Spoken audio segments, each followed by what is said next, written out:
Keaton Jennings was the hero as he struck the last two balls for 10 runs to pull off a Royal London One Day Cup victory out of the jaws of defeat at home to Nottinghamshire. With some bad weather threatened, it was perhaps a surprise that Notts batted first after winning the toss, although they had struck two 400-plus scores in doing so far in this competition. And once again, Michael Lum was in prime form, having already struck 200s from 2 completed games in this season's tournament. Ricky Vessels has also been amongst the runs, but here he was out for 10, bowled by Chris Rushworth. Some rain did arrive, and in the end, Notts' innings was reduced to 42 overs. Lum and Greg Smith played their natural games in adding 118 runs for the second wicket as the visitors looked to post another enormous score. Lum can do nothing wrong at the moment, and he was raising his bat again after securing another 50, his latest arriving with his 7th 4 from his 58th delivery. After 25 overs, Notts were still only 1 wicket down and so could now afford to press on, and that's just what Lum and Smith did. Beaten semi-finalists last season and with a good recent history in this knockout competition, the visitors have started this season's 50-over campaign very well indeed, and here they had their 150 up in the 28th over. But that was also the one which saw the end of Smith for 46, Osman Arshad with the all-important breakthrough, which Durham would have hoped would set their opponents back a bit. But not Lum, who made it 3 tons from 3 innings, a single off Paul Coughlin taking him to his mark off 95 balls, 12 of which had brought the left-hander boundaries.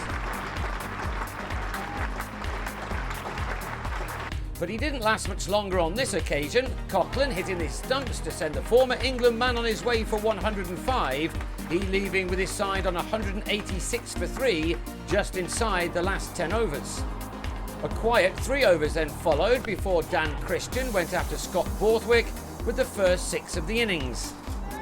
Christian was outscored by Samit Patel, who tucked into Rushworth, the 40th over of the innings, bringing Notts 18 runs, Patel with a couple of 4s and a 6 to race to 40 off 24 balls. His 25th was his last as he tried to go big again but found Mark Stoneman. Notts now on 249 for 4 with 2 overs remaining. Christian made the most of the penultimate one, 18 more runs coming off that as the Australian made it to a 50 from 38 balls. He was run out at the end, coming back for a second to the last ball. Coughlin tidying up as the visitors ended on 274 for 5 from their 42 overs, Christian out for 57. The initial target set by Duckworth Lewis was 276 off 42 overs, and Stoneman wasted no time at all in showing his intentions with a big hit in Luke Fletcher's first over. He and Phil Mustard made a bright start, knocking off 38 runs in the first 5 overs. More rain now making the target 252 off 37, before Durham was set back by the loss of 3 quick wickets. Harry Gurney got one through Stoneman to bowl him for 25. Before the left armour also had Borthwick held by Stephen Mullaney for a single. The same score made by List A debutant Jack Burnham, who nicked off also to Gurney, who just picked up 3 wickets for 9 runs in 13 deliveries. A rebuilding job was then on the cards for the hosts, and who better to lead the way than Paul Collingwood, who was soon striking the ball well in partnership with Mustard, who largely played well within himself. These two brought the runs required down to 148 off the last 20 overs, certainly something manageable with the batsmen aware that there was possibly more rain on its way. Both were just beginning to find their range with a sudden cluster of boundaries as their partnership was carried up to 75, those runs being made in 11 profitable overs. But then Patel trapped Mustard in front for 47 and we had a good game on our hands. But it was Durham who was soon emerging as favourites, with Collingwood the key as he went to a 50 off 40 balls with his 6th boundary. He was now well backed up by Michael Richardson, who got going with a 6 off Patel.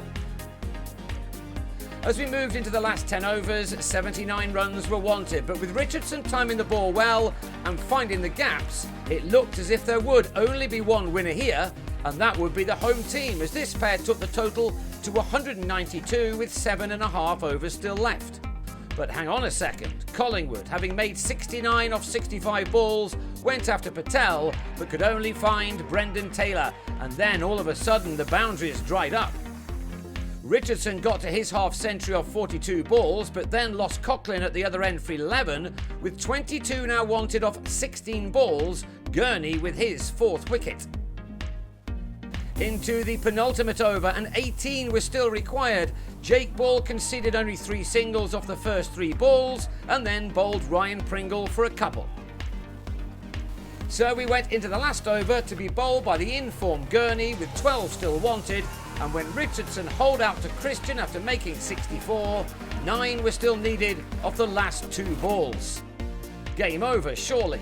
No one, though, had told Jennings that. Only a 6 would do off the penultimate ball, and would you believe it, that's just what Jennings produced. A magnificent shot to have those at the ground on the edge of their seats.